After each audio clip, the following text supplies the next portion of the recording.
আল্লাহ বললেন খবরদার নিরাশ হবি না, লা তাইয়াসু মির রাউহিল্লাহ। যত অন্যায় হোক, যত পাপ হোক, যত গুনাহ হোক, জায়নামাজটা বিছিয়ে দেন, ওযু করে সিজদায় পড়ে চোখের পানি ছেড়ে দেন, ক্ষমা চান। ক্ষমার মতো ক্ষমা চাইলে জীবনের সব গুনাহ মাফ করে দিতে পারে কে? বিশ্বনবী বলেন আল্লাহর দয়ার কোনো সীমা নাই।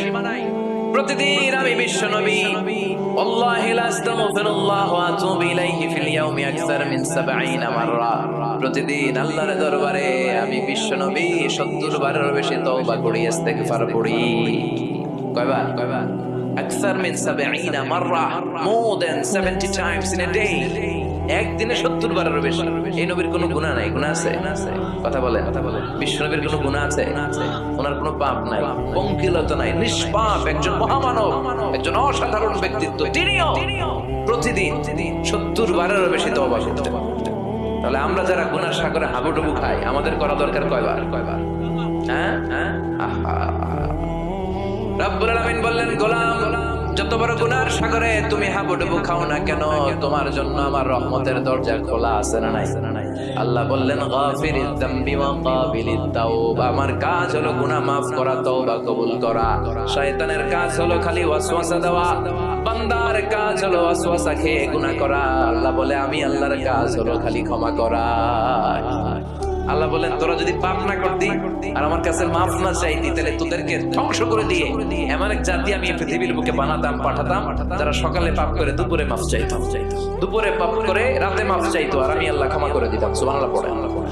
আল্লাহর কাছে সবচেয়ে প্রিয় জিনিস হচ্ছে ক্ষমা করা। কি করা? বান্দা যখন আল্লাহর কাছে ক্ষমা চায়, আল্লাহর কাছে ফিরে আসে, যে আমরা বলি তাওবা।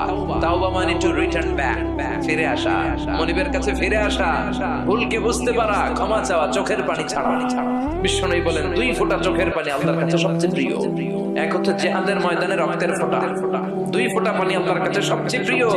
এক হচ্ছে জিহাদের ময়দানে রক্তের ফোঁটা, 2 হচ্ছে অনুতপ্ত বান্দার ক্রন্দনরত অবস্থায় চোখের পানির ফোঁটা। এই অনুতপ্ত বান্দার চোখের পানি আল্লাহর কাছে এত প্রিয়।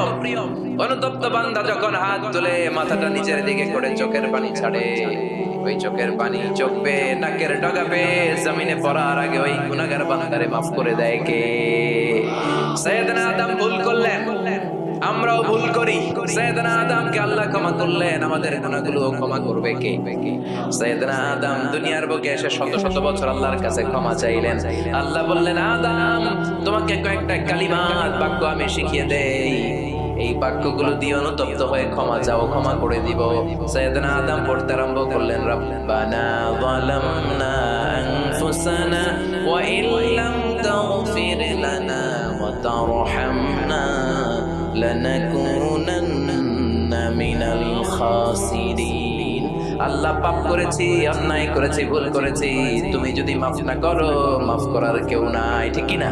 লানাকুনান্না মিনাল খাসিরিন। আল্লাহ, আমরা ক্ষতিগ্রস্তদের মধ্যে অন্তর্ভুক্ত হয়ে যাব।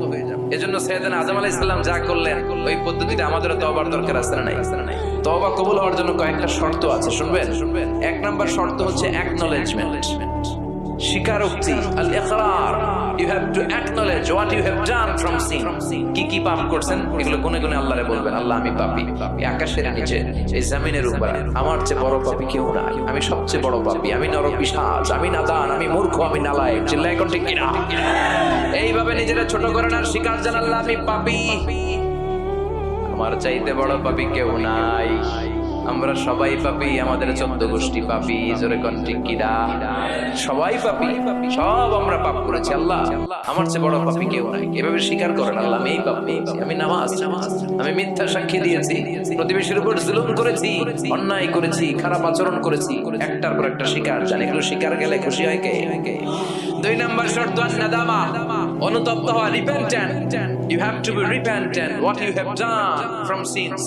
আপনি অনুতপ্ত হন, আপনি চোখের পানি ছাড়েন, আপনি নত হন, আর আল্লাহরে বলেন, আল্লাহ, আমি অনুতপ্ত, আর জীবনে করব না। 3 নাম্বার শর্ত হচ্ছে stop what you have done from sins। যে পাপগুলো করেছেন এটা এখনই বন্ধ করেন। অনেকে কয় না, এগুলো কইরা যাই, পরে কদরের রাতে মাফসাম আছে না নাই? ওসে কদর পাবে কোনো গ্যারান্টি আছে? কথা বলেন। আরে কদর তো অনেক দূরে, আরো একদিন যে বাঁচবো কোনো গ্যারান্টি? কথা কয়। শ্বাস যেটা ভিতরে ঢুকালাম, ব্রেথ ইন, এই ব্রেথ আউট, শ্বাসটা বের করতে পারবো? কোনো গ্যারান্টি আছে? লা ইস্তাখিরুনা সাআতা ওয়া লা ইস্তাকদিমুন। 1 সেকেন্ড আগেও আসে না, 1 সেকেন্ড পরেও আসে না। সেটার নাম হচ্ছে মরণ। চিল্লায় বলেন ঠিক কিনা? তার মানে আপনাকে থেমে যেতে হবে। থামেন, অনেক হয়েছে। আন্না stop, what you have done from sins। থামেন, থেমে যান, আর করবেন না। 4 নাম্বার হচ্ছে to hate what you have done। যা আপনি করেছেন এটা মন থেকে ঘৃণা করেন। সুদ খেয়েছেন, অনুতপ্ত হয়েছেন, স্বীকার করেছেন, থেমেছেন, এবার এটা ঘৃণা করেন অন্তর থেকে, মন দিয়ে ঘৃণা করেন। 5 নাম্বার শর্ত হচ্ছে to determine that you never repeat this sin in your life again। আপনি আল্লাহরে ওয়াদা দেন, কমিটমেন্ট দেন, আর বলেন আল্লাহ আমার জীবনে পারত পক্ষে এই কাজ আমি আর করব না। এই পদ্ধতিতে যদি আমরা আল্লাহর কাছে ক্ষমা চাই, ক্ষমা করবে কে? চিল্লায় বলেন কে? আল্লাহ বলে গোলাম যখনই ক্ষমা চাইবি আমার দরজা তোর জন্য খোলা। 24/7 সপ্তাহের 7 দিন, মাসের 30 দিন, বছরের 365 দিন তওবার দরজা খোলা আছে না নাই? শুধু 2টা সময় তওবার রাস্তা বন্ধ করে দেয় কে? 1 নম্বরে বাদাল গারগারা, মালাকুল মউত যখন চলে আসে, রূহ নেয়ার জন্য যখন টানাটানি করে, মালাকুল মউতের চেহারা যখন মুমূর্ষু রোগীটা দেখে ফেলে, মৃত্যুর পথযাত্রী যখন মালাকুল মউতকে চাক্ষুষ দেখে ফেলে, তখন তওবার রাস্তা ব্লক করে দেয় কে? তখন তওবা আল্লাহর কাছে করলে এটা কবুল হবে? আজীবন চান্স পাইছে, করে নাই। মালাকুল মউতকে যখন দেখে ফেলবেন তখন আর তওবার রাস্তা খোলা থাকবে না, ওটা ব্লক, ওটা বন্ধ করে দেয় কে? ফেরাউনও যখন মালাকুল মউতকে দেখছে আর লোহিত সাগরে ডুবতে ডুবতে যখন পানি খাইছে, পানি খাইতে খাইতে ফেরাউনের পেটটা এত বড় হয়ে গেছে, তখন ফেরাউন হাত তুলে বলে আনা মিনাল মুসলিম, কয় আমি মুসলমান। দেখছেন কত ভালো মানুষ? ফেরাউন না যদি মুসলমান হয় তা আমরা থেকে লাভ কি? কথা বলে তখন বলে আমি মুসলমান, তখন আর বাঁচার উপায় নাই। আল্লাহ বলে না, এখন করলে তো হবে না, তোমার সময় শেষ। কারণ তাকে যখন সাইয়েদনা মুসা আলাইহিস সালাম যাকাতের কথা বলল, সে বলল আমি যাকাত দিব না। সাইয়েদনা মুসা আলাইহিস সালাম বললেন আযাবের অপেক্ষা কর। আল্লাহ আযাব পাঠালেন, ফাখাসাফনা বিহি ওয়া বিদারিহিল আরদ। কারণকে সহ, কারণের সব সম্পদ সহ আল্লাহ জমিনে দাবিয়ে দিতে লাগলেন। কারণও যেতে লাগলো, হাঁটু পর্যন্ত যায় তার ভয় হয় না, কোমর পর্যন্ত যায় তার ভয় আসে না, গলা পর্যন্ত যখন মাটিতে দেবে যায় সেও হাত তুলে কয় আমি মুসলমান। কি কয়? একই সিস্টেম, ফেরাউনের সিস্টেম, আমি মুসলমান। মুসা আমার যত সম্পদ তোরে আর তোর আল্লাহরে দিয়ে দিলাম, আমারে বাঁচা। এতক্ষণ যাকাতই দেন, এখন সব দিয়ে ফেলায়, কত বড় টাকা। তার মানে একেবারে ফাইনাল স্টেজে যখন আপনি পৌঁছে যাবেন, তখন যদি আল্লাহর কাছে ক্ষমা চান কোনো লাভ হবে? কথা গন। এই মালাকুল মউত আসার আগ পর্যন্ত যদি তওবা করতে পারেন, ওই তওবা কবুল করে নেবে কে? 2 নাম্বার যে সময়টাতে তওবা কবুল হয় না, ইনদামা তাতলু'আ শামসু মিন মাগরিবিহা। প্রতিদিন সকালবেলা পূর্ব দিক থেকে সূর্য ওঠে, পশ্চিম দিকে ডুবে। কিয়ামতের আগ দিয়ে সূর্য পূর্ব দিক থেকে না উঠে পশ্চিম দিক থেকে ওঠা শুরু করে দিবে। যেদিন সূর্য পশ্চিম দিক থেকে উঠবে, ওই দিন থেকে তওবার রাস্তা বন্ধ করে দিবে কে? এর আগ পর্যন্ত আল্লাহর কাছে যদি তওবা করি, ওই তওবা কবুল করবে কে? আল্লাহর উপর ভরসা আছে? হ্যাঁ, মৌলভী বাজারের ভাইয়েরা, সব মৌলভী মানুষ। হ্যাঁ, আল্লাহর উপর ভরসা হয়, আল্লাহরে মায়া লাগে, আল্লাহরে ভালো লাগে, আল্লাহরে যে ভালো লাগে এটাও কইতে পারে না, কষ্ট হয়, জি হয় কইছে একজন। আল্লাহরে ভালো লাগে, ঠিক না? সবাই বলেন জি হয়। আল্লাহরে ভালো লাগে, জি হয়। তাহলে আল্লাহর একটা ডাক দেন, বলেন আল্লাহ। প্রাণ থেকে ডাক দেন, বলেন আল্লাহ। হৃদয় থেকে ডাকেন, বলেন আল্লাহ। আল্লাহর সাথে যতক্ষণ বান্দার সম্পর্ক থাকবে, ততক্ষণ আল্লাহর পক্ষ থেকে স্পেশাল মার্সি, ব্লেসিংস, রহমত আছে না নাই? চিল্লায় বলেন আছে না নাই? আল্লাহ ডেকে বললেন গোলাম যখনই ডাকবি তখনই আমি সাড়া দেই। আল্লাহু আকবার। এমন এক আল্লাহ মাঝরাতে উঠে চোখের পানি ছেড়ে যদি আল্লাহরে ডাকেন, আল্লাহ আছে না নাই? আপনিও ঘুমান, আপনার আল্লাহও যদি ঘুমায়, তাহলে আপনি যখন ঘুম থেকে জেগে আল্লাহরে ডাকবেন, আল্লাহ ডাকে সাড়া দিতে পারবে না, ঠিক কিনা? কিন্তু এই জন্য আল্লাহ ঘুমায় না। আমরা ঘুমিয়ে পড়ি, আল্লাহ ঘুমায় না। কারণ উনি যদি ঘুমিয়ে যায়, আমার যদি ঘুম ভেঙে যায়, আমার কিছু লাগলে দিবে কে? উনি ছাড়া দেওয়ার কেউ নাই। সাইয়েদনা মুসা আলাইহিস সালাম আল্লাহর একটা প্রশ্ন করছেন, আল্লাহ আয়াগলিবুকান নাওম, আপনার কি ঘুমে ধরে? সুবহানাল্লাহ কইবেন না? এই পৃথিবীতে মুসা আলাইহিস সালাম আল্লাহকে প্রায় এরকম অবাক করা প্রশ্ন করেছেন। আল্লাহকে জিজ্ঞেস করলেন, আল্লাহ সারাদিন আমি ছাগল চড়াই। মুসা আলাইহিস সালাম কি চড়াতেন? আপনারা ছাগল চড়াননি? হ্যাঁ, ছাগল চড়ান না? ছাগল চড়ানো সুন্নাহ, পারলে চড়াবেন। সহিহ বুখারীর বর্ণনা, মা মিন নাবিয়্যিন ইল্লা রাআল গানাম, এই পৃথিবীতে এমন কোন নবী নাই যে নবী ছাগল চড়ায় নাই। সুবহানাল্লাহ পড়েন। সাহাবারা বললেন, ইয়া রাসূলুল্লাহ, আপনিও ছাগল চড়িয়েছেন? বিষ্ণু বললেন, হ্যাঁ, আমিও তো মক্কার লোকদের ছাগল চড়িয়ে দিয়েছি অল্প কিছু পয়সার বিনিময়ে। আল্লাহু আকবার। সাইয়েদনা মুসা আলাইহিস সালাম বললেন, মাবুদ, সারাদিন ছাগল চড়িয়ে আমি ক্লান্ত হয়ে যাই, রাত্রিবেলা ঘুম আমার উপরে চেপে বসে। আপনি সারাদিন গোটা বিশ্বের সব ব্যবস্থাপনা সারার পরে রাত্রিবেলা আপনার ঘুম আসে কিনা? আয়াখলিকুকান নাওম। উনি ভাবছে আমগো যেমনি ঘুম ধরে আল্লাহর ধরে টরে কিনা। আল্লাহ এই প্রশ্নের উত্তর না দিয়ে সাইয়েদনা মুসা আলাইহিস সালামকে বললেন, দুইটা গ্লাস নাও, পানি ভর্তি গ্লাস, আর এই গ্লাসের ভেতরে পানি নাও, নিয়ে তুর পাহাড়ের উপরে দাও। মুসা আলাইহিস সালাম গ্লাসের ভেতরে পানি নিয়ে তুর পাহাড়ের ঠায় দাঁড়িয়ে আর আল্লাহকে জিজ্ঞেস করলেন, আল্লাহ আয়াখলিকুকান নাওম, জিজ্ঞেস করলাম আপনার ঘুমে ধরছে কিনা, আপনি পানি নিতে বললেন। আল্লাহ বললেন, নো টক, কোনো কথা বলা যাবে না, যা বলেছি তা করো। তো সাইয়েদনা মুসা আলাইহিস সালামকে বললেন, দাঁড়িয়ে থাকো, আর ঘুমরে বললেন, তুই মুসারে ধর। ঘুমরে কি বললেন? মুসা আলাইহিস সালামকে ধরো। ঘুম যে সাইয়েদনা মুসা আলাইহিস সালামকে ধরলেন, উনি আর দাঁড়ায় থাকতে পারে। আল্লাহ বললেন, এই গ্লাসের পানি কিন্তু ফালানো যাবে না, দাঁড়িয়ে থাক। সাইয়েদনা মুসা আলাইহিস সালাম একবার ডান পাশে যায়, একবার বাম পাশে, এদিক ওদিক করে, নাড়াচাড়া করে, মাগার দাঁড়িয়ে থাকতে পারে না, কারণ ঘুম অর্ডার মানে কার। সাইয়েদনা মুসা আলাইহিস সালামকে ধরলেন, মুসা আলাইহিস সালাম আর দাঁড়িয়ে থাকতে পারে না, ঘুমের ধাক্কায় পড়ে যায়। হাতের গ্লাসগুলো জমিনে পড়ে খান খান হয়ে যায়, টুকরো টুকরো হয়ে যায়, পানিগুলো পড়ে যায়, গ্লাসগুলো ভেঙে যায়। আল্লাহ মুসা আলাইহিস সালামকে ডেকে বললেন, ও মুসা, বেশি কিছু নয়, শুধুমাত্র দুইটা পানির গ্লাস, পানি সহ হেফাজতের দায়িত্ব দিয়েছিলাম, এই ঘুমের কারণে হেফাজত করতে পারো নাই। আমি আল্লাহ যদি তোমার মতো এরকম ঘুমিয়ে যেতাম, চন্দ্রের সাথে সূর্য লেগে, পৃথিবীর সাথে মঙ্গল লেগে, একটার সাথে আরেকটা তারা, গ্রহ নক্ষত্র লেগে, এই গ্লাস দুইটার মতো খান খান হয়ে ভেঙে যেত রে মুসা, ভেঙে টুকরা টুকরা হয়ে যেত। লা তাখুযুহু সিনাতু ওয়ালা নাওম, never the slips not the slumber overtakes him. আল্লাহর ঘুম তো ধরেই না, ঘুমের আগে যে ঝিমুনি আসে, তন্দ্রা আসে, ওইটাও ধরে না। সে আল্লাহ ডেকে বললেন, গোলাম, যখনই ডাক দিবি আমি আল্লাহ আছি না নাই। বিশেষ করে শেষ রাতে আল্লাহ ডাকতে থাকেন, আলা মিন মুস্তাগফিরিন আগফিরালা, কার ক্ষমার দরকার ক্ষমা চাও, ক্ষমা করে দেব। আলা মিন মুস্তারজিকিন আরযুকালা, কার দারিদ্রতা আছে আমার কাছে চাও, রিজিকের ব্যবস্থা করে দেব। কার ক্ষমতা দরকার, কার সুন্দরী বউয়ের দরকার, আমার কাছে চাও, দিয়ে দেব। কে পরীক্ষায় সফল হতে চাও, কে বিপদ থেকে মুক্তি পেতে চাও, আমি আল্লাহর কাছে চাও, আমি দিয়ে দেব। সুবহানাল্লাহ পড়েন। আর ওই টাইমে আমরা নাক ডেকে ঘুমাই। আল্লাহ দেওয়ার জন্য প্রস্তুত, উনি ডাকছেন, কিন্তু ওনার ডাকে সাড়া দেওয়ার সময় আমাদের নাই। কথা বললেন। এজন্য শেষ রাতে আল্লাহর কাছে যাওয়ার দরকার আছে না নাই? তাহাজ্জুদের জায়নামাজে দাঁড়ানোর দরকার আছে না নাই?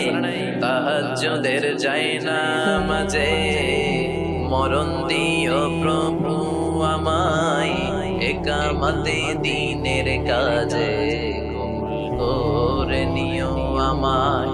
তাহাজ্জুদের জায়নামাজে মরণ দিও প্রভু আমায়, একামতে দ্বীনের কাজে কবুল করে নিও আমায়। পড়েন আমিন।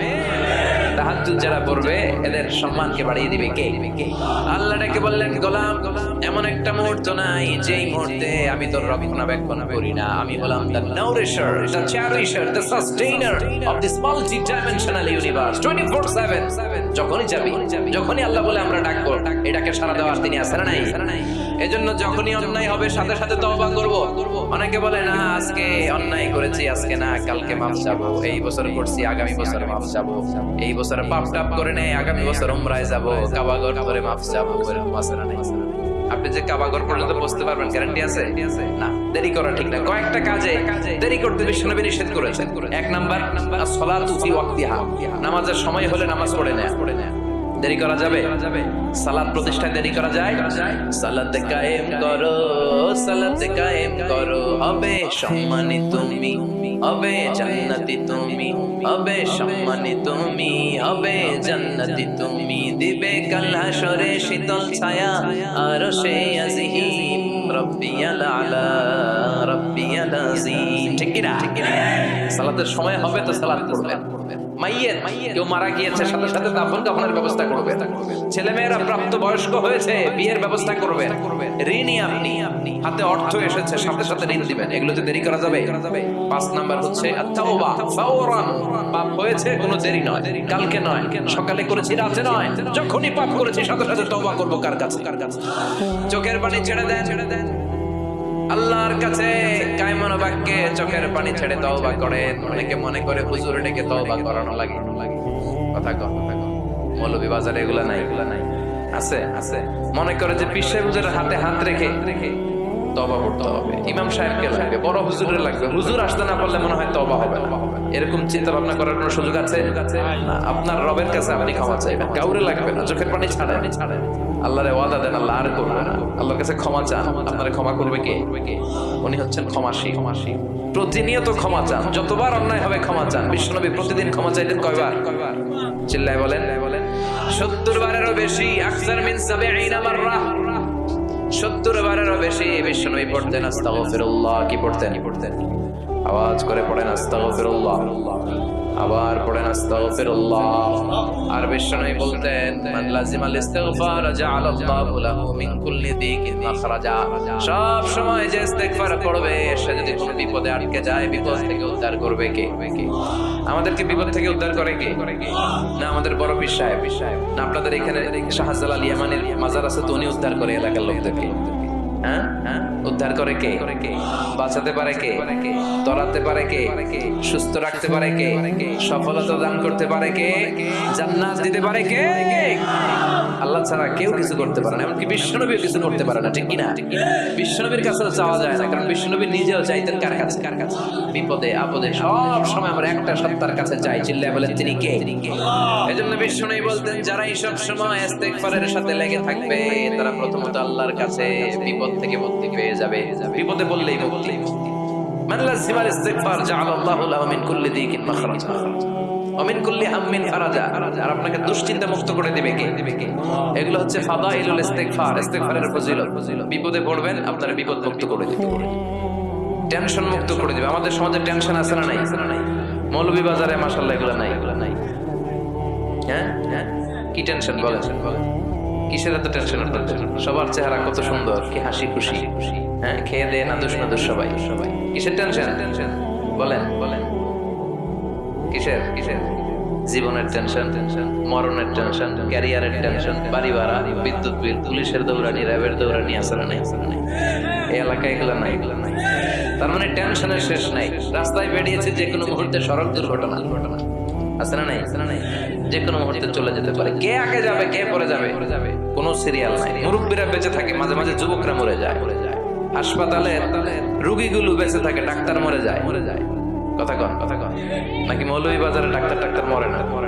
হ্যাঁ, এই এলাকার ডাক্তার মরে না? মরে। কে যে কখন চলে যাবে কোনো হদিস নাই। এই যে এত জীবনের টেনশনে অনেকে হার্ট অ্যাটাক করে। এই টেনশন মুক্ত করে দিবে কে? যদি সবসময় ইস্তিগফার করেন বিপদ মুক্ত করবে আল্লাহ, টেনশন মুক্ত করবে। ওয়ায়ারযুকহু মিন হাইসু লা ইয়াহতাসিব, এমন জায়গা থেকে আল্লাহ রিজিকের ব্যবস্থা করে দিবেন যেটা আপনি কল্পনাও করতে পারেন না। সুবহানাল্লাহ পড়বেন না? আবার বিশ্বনবী বললেন সব সময় যারা ইস্তিগফার করবে আল্লাহর কোনো আযাব তাদের উপর আসবে না। সুবহানাল্লাহ পড়েন। আল্লাহর কোরআন সাক্ষী, আল্লাহ বললেন ওয়ামা কানাল্লাহু মুআযিবাহুম ওয়া হুম ইস্তাগফিরুন।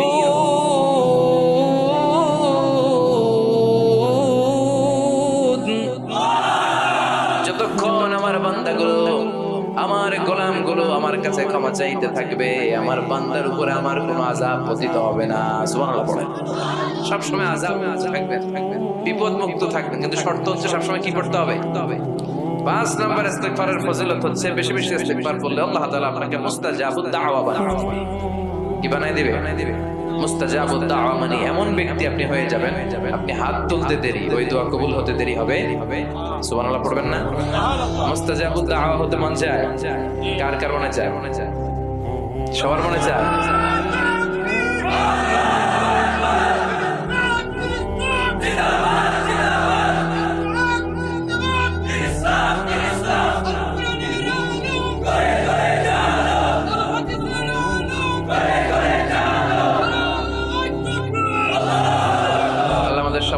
মুস্তাজাবুদ দাওয়া হিসেবে কবুল করো। আপনারা ইমাম আহমদ ইবনে হাম্বলের নাম শুনেছেন? অনেক বড় মুহাদ্দিস ছিলেন, হাম্বলি মাযহাবের অনেক বড় ইমাম। উনি একক হাদিসের গ্রন্থ হিসেবে পৃথিবীর সবচেয়ে বড় হাদিসের কম্পাইলেশনটা নিজে করেছেন, মুসনাদ আহমদ ইবনে হাম্বল। 40,000-এর মতো হাদিস আছে ওই কিতাবে। তিনি তার শেষ জীবনটা সফর করে করে দেশ থেকে দেশান্তরে ছুটে বেরিয়েছেন। তিনি হাদিস সংগ্রহের কাজে এক সফরে বেরিয়েছেন, লম্বা সফরে, ওনার জীবনী থেকে নেয়া। ওই লম্বা সফরে প্রচন্ড শীতের রাতে উনি এক মসজিদে আটকেছেন। এত কুয়াশা, এত ঠান্ডা, এত স্নো পড়ছে। উনি ভাবলেন এক কাজ করি, এই মসজিদটাতে রাতে আমি ঘুমিয়ে পড়ি, ফজর বাদ আমি সফরে বেরোবো, আবার নতুন করে নতুন উদ্যমে হাদিস সংগ্রহের কাজে আমি বেরিয়ে পড়ি। কিন্তু মসজিদে শুয়ে উনি বললেন বিপাকে, মসজিদের দারোয়ান ওনারে মসজিদে থাকতে দেয় না। উনি বললেন, বাবা আমি ফজরের সালাতে এই মসজিদে পড়বো নিয়ত করেছি, আমি ফজরের মুসল্লি, রাতটা তুমি কাটাতে দাও, আমি সকাল হতে না হতেই চলে যাও। কিন্তু দারোয়ান তো থাকতে দেয় না, ছোট বান্দা, সে বললো বেরো, মসজিদে থাকা যাবে না, বের হয়ে যাবে। কারণ দারোয়ান চিনতে পারেনি যে উনি জগৎ বিখ্যাত মুহাদ্দিস, এত বড় আলেমে দ্বীন। দারোয়ান ওনাকে চিনেনি। উনি বাধ্য হলেন মসজিদ থেকে বেরোতে। মসজিদ থেকে বেরোয় হাঁটতে লাগলেন আর শীতে কাঁপতে লাগলেন। হঠাৎ দেখলেন একটা বাজার, আর ওই বাজারে খাব্বাস যুবক রুটি বিক্রেতা রুটি বানায়। কি বানায়? ওই খাব্বাসকে যে সালাম দিলেন, আসসালামু আলাইকুম, বাবা আমি তোমার রুটির দোকানের পাশে বসতে চাই, একটু আগুন পোহাতে চাই, যদি তুমি অনুমতি দাও। খাব্বাস বলে, আহলান ওয়া সাহলান ওয়া মারহাবান, বিকাশের বসে যান, বিশ্রাম, আগুন পোহাগুন, আপনি আগুন পোহালে আমার ক্ষতি কি? সুবহানাল্লাহ কইবেন না? কি ভদ্র যুবক।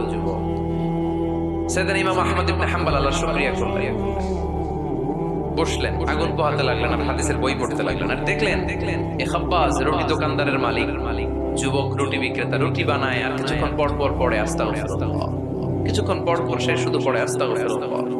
রুটি বানায় পড়ে আস্তাগফিরুল্লাহ, খামির বানায় পড়ে আস্তাগফিরুল্লাহ, চুলার মধ্যে রুটি ঢুকিয়ে দেয় আর পড়ে আস্তাগফিরুল্লাহ, শুধু আস্তাগফিরুল্লাহ। কেউ রুটি কিনতে আসলে তাকে রুটি দেয় আর পড়ে, টাকা নিয়ে ক্যাশ বক্সে রাখে আর কি পড়ে, শুধু এটাই। ইমাম আহমদ ইবনে হাম্বল কৌতূহলবশত জিজ্ঞেস করলেন, ইয়া শাব মালাক দাইমান তাকরাউনা আস্তাগফিরুল্লাহ, এই যুবক ঘটনা কি? আসার পর থেকে খালি দেখতেছি আস্তাগফিরুল্লাহ, আস্তাগফিরুল্লাহ, আস্তাগফিরুল্লাহ। কেন? যুবক বলে, ইস্তিগফার বেশি বেশি পড়ার কারণে আমি জীবনে অনেক কিছু পেয়েছি। কি পেয়েছো? জাআলানিল্লাহু তাআলা মুস্তাজাবাদ দাওয়া, এই দোয়ার বরকতে আমার আল্লাহ আমারে মুস্তাজাবাদ দাওয়া বানিয়ে দিয়েছে। আমি যা চাই তাই পাই, যা দোয়া করি তাই কবুল। সুবহানাল্লাহ কইবেন না?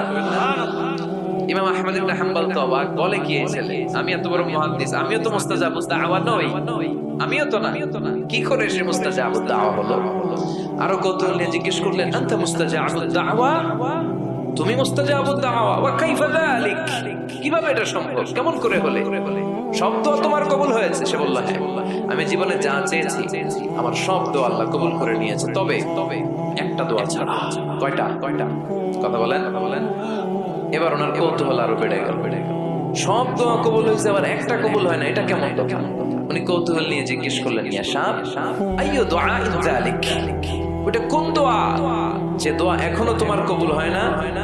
এবার যুবক বলতে আরম্ভ করলো, আমি জীবনে যত দোয়া করেছি প্রতিটা দোয়াই আল্লাহ কবুল করে নিয়েছে, একটা দোয়া ছাড়া, সেটা আল্লাহ কবুল করে নাই। সেটা হচ্ছে আমি জীবনে আল্লাহর কাছে চেয়েছি, আল্লাহ শুনেছি এই জামানার সবচেয়ে বড় মুহাদ্দিস, ওনার নাম নাকি ইমাম আহমদ ইবনে হাম্বল, আমি যেন ওনাকে আমার দুটি নজর দিয়ে দেখে মরতে পারি, আল্লাহ তুমি কবুল করো।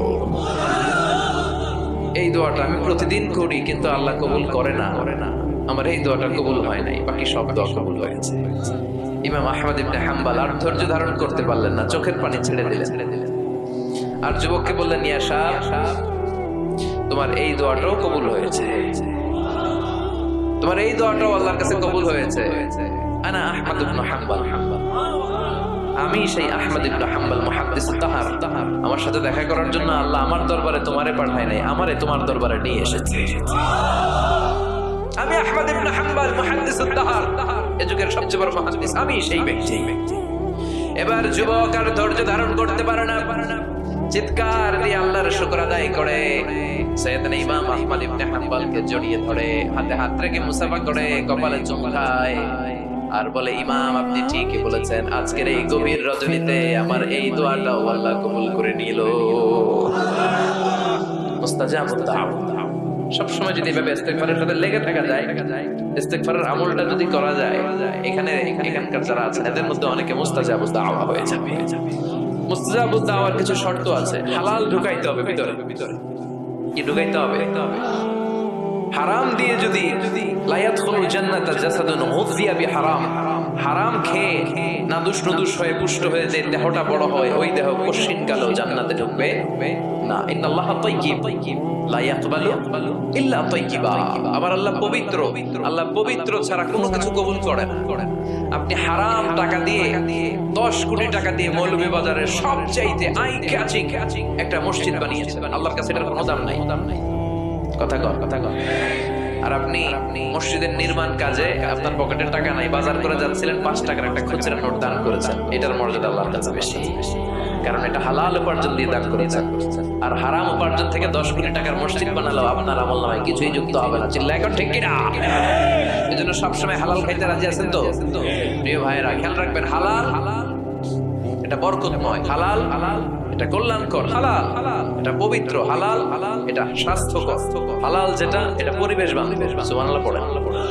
এজন্য আমরা সব সময় জীবনের প্রতিটি অঙ্গনে হালাল মেইনটেইন করব। কি মেইনটেইন? আমরা এই হালাল হারামেও ভাগ করি। কি করি? অনেক লোক আছে, এই লোকেরা যদি আপনি শুকরের গোশত ভাইজা দেন, সরকারি চাকরিজীবী বাংলাদেশের মুসলমান ভাই শুকরের গোশত খাবে? কথা কন। কেন খায় না? কারণ এটা যেই লোকটা হারাম হওয়ার কারণে শুকরের গোশত খায় না, ও কিন্তু টেবিলের নিচ দিয়ে ঠিকই হারাম ঘুষ লক্ষ লক্ষ টাকা রিসিভ করে। চিল্লায় এখন ঠিক কিনা? তার মানে হারামের মধ্যে ভাগ করে ফেলাইছি আমরা। সুবিধাজনক হারাম নেই, হারাম খাই, ওইটাতে আপত্তি নাই, কিন্তু যেটাতে অসুবিধা ওইটার সাথে আমরা নাই। চিল্লায় এখন ঠিক কিনা? খাওয়ার ক্ষেত্রে মুসলমানরা হালাল খুঁজে, হালাল ফুড খুঁজে, কিন্তু অর্থের ক্ষেত্রে হালালের বাস বিচার করে না। টেবিলের নিচ দিয়েও নেয়, পুকুর দিয়েও নেয়, আবার পারলে বন্দুক ঠেকাইয়াও নেয়। আছে না নাই? মৌলভী বাজারে মাশাআল্লাহ এগুলো নাই। কি আছে? আল্লাহ হেফাজত করুন। তাহলে বুঝলাম হালালে বরকত, হারামে কোনো বরকত আছে? কথা বলেন। আচ্ছা, আওয়াজ করে উত্তর দেন তো, গরুর গোশত খাওয়া হালাল না হারাম? কুকুর খাওয়া হারাম। গরু হালাল, কুকুর হারাম। আচ্ছা দেখেন, প্রতিদিন বাংলাদেশের বাজারগুলোতে, বিয়ের অনুষ্ঠানগুলোতে, যে কোনো অনুষ্ঠান হলে খাবার দাবারের জন্য গরুর গোশত জবাই হয় না কুকুর জবাই হয়? গরু জবাই হয়, কুকুর জবাই হয় না। কুকুর বেঁচে গেল আর গরু মরল, ঠিক কিনা? আচ্ছা, বছরে যে বাচ্চা দেয়, গাভী বাচ্চা দেয় বেশি না কুকুর বাচ্চা দেয় বেশি? গাভী বছরে দেয় কয়টা? কুকুর দেয় কয়টা? হ্যাঁ, 5টা 7টা। কোনো জন্ম নিয়ন্ত্রণ নাই তো ওদের। যেটা আসছে দিচ্ছে আর। তো গরু আমরা খাইলাম বেশি, কুকুর খাইলাম না। গরু বাচ্চা দিলেও কম, কিন্তু কুকুর বাচ্চা দিলেও বেশি। এবার সারা বাংলাদেশের সবগুলো জেলাতে মিলিয়ে যদি আপনি হিসাব করেন, বলেন তো বাংলাদেশে গরু বেশি না কুকুর বেশি? কারণ কি? কারণ এটা হালাল। বরকত ঢুকাই দিছে কে? বরকত বিশ্বাস করেন? হ্যাঁ, মুসলমানরা বরকতে বিশ্বাস করে। 10 লক্ষ টাকা প্রতি মাসে ইনকাম, মাস শেষে কিচ্ছু থাকে না, আরো ঋণ। একটা হসপিটাল বিল পরিশোধ করতে লাগে 5 লাখ, আবার ব্যাংকের ঋণ আছে না নাই?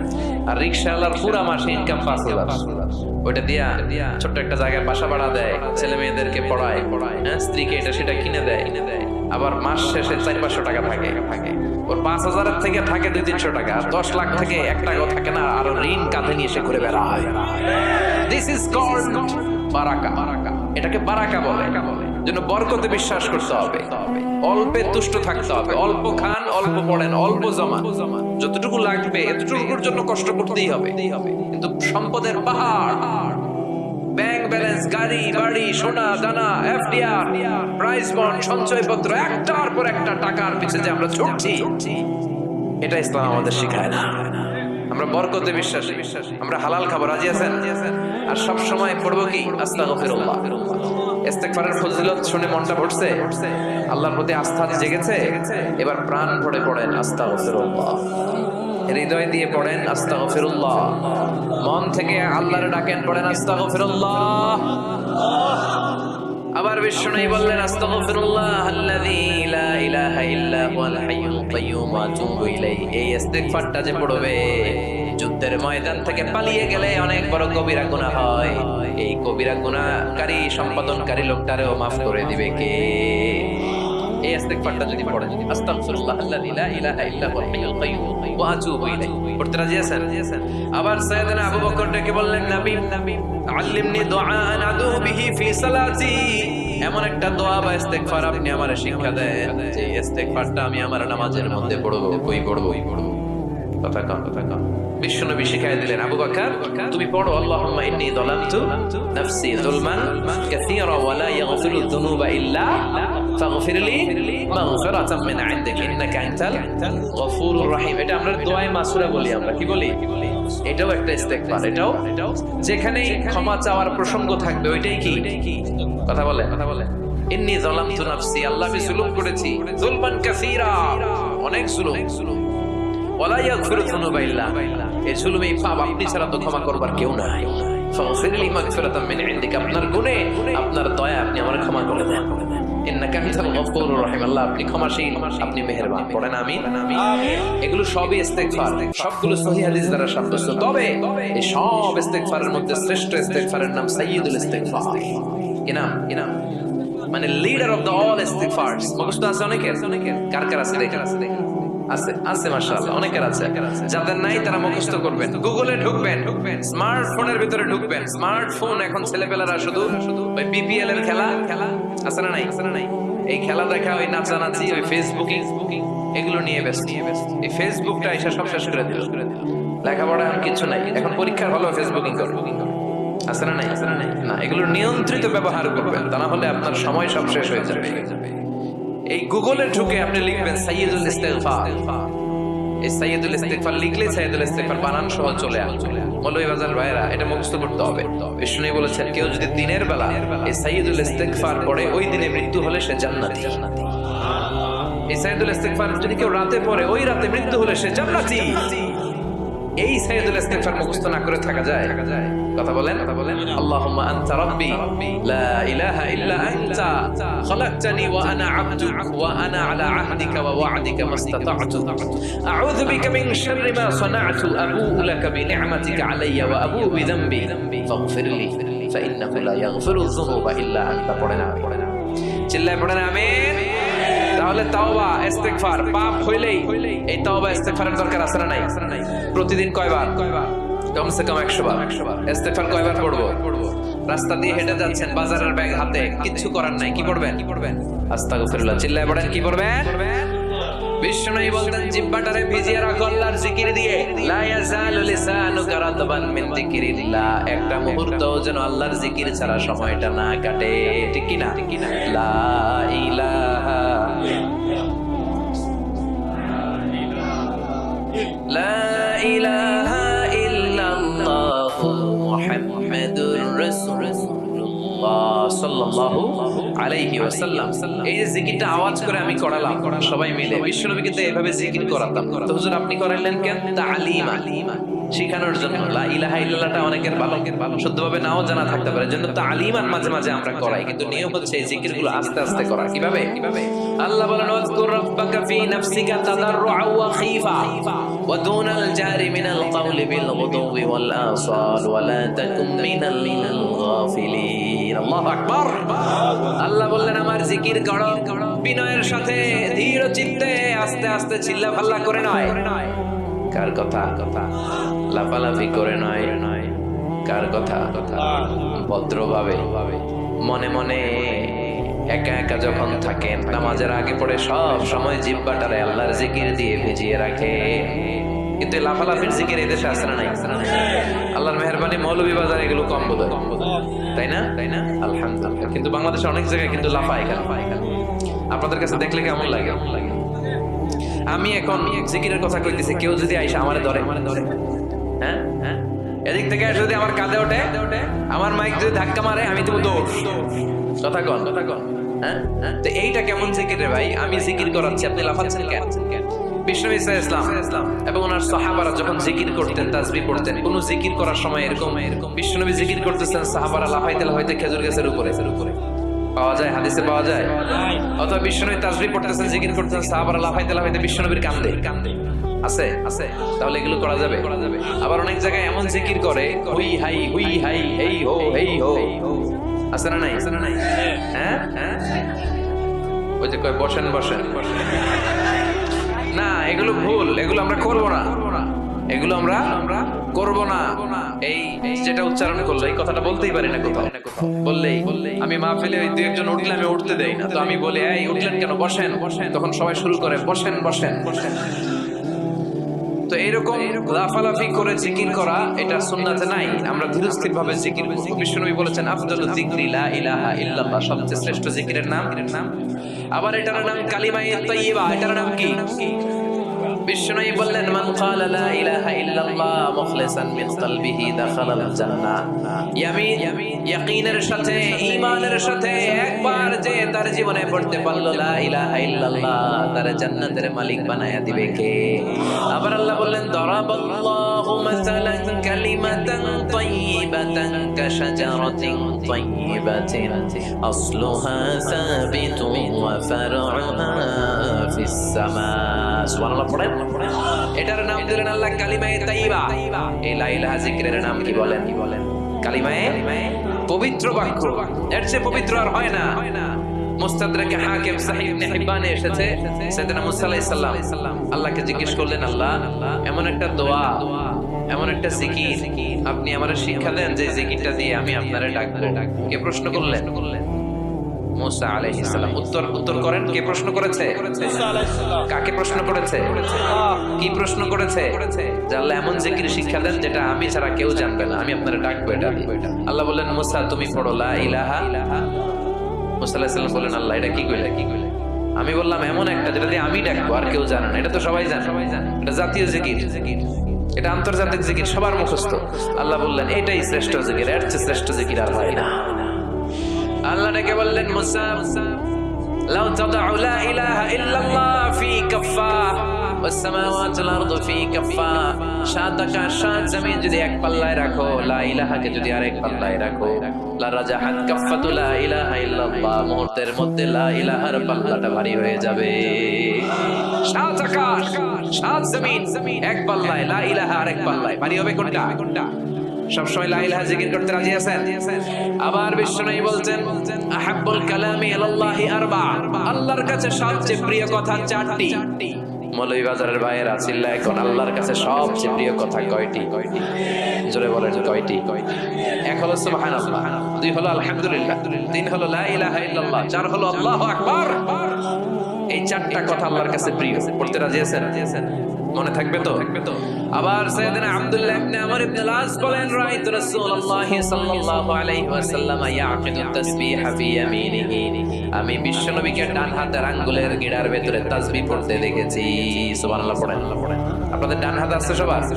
ওঠান দেখেন আমার এইভাবে, এই তো সবার হাত দেখা গেছে।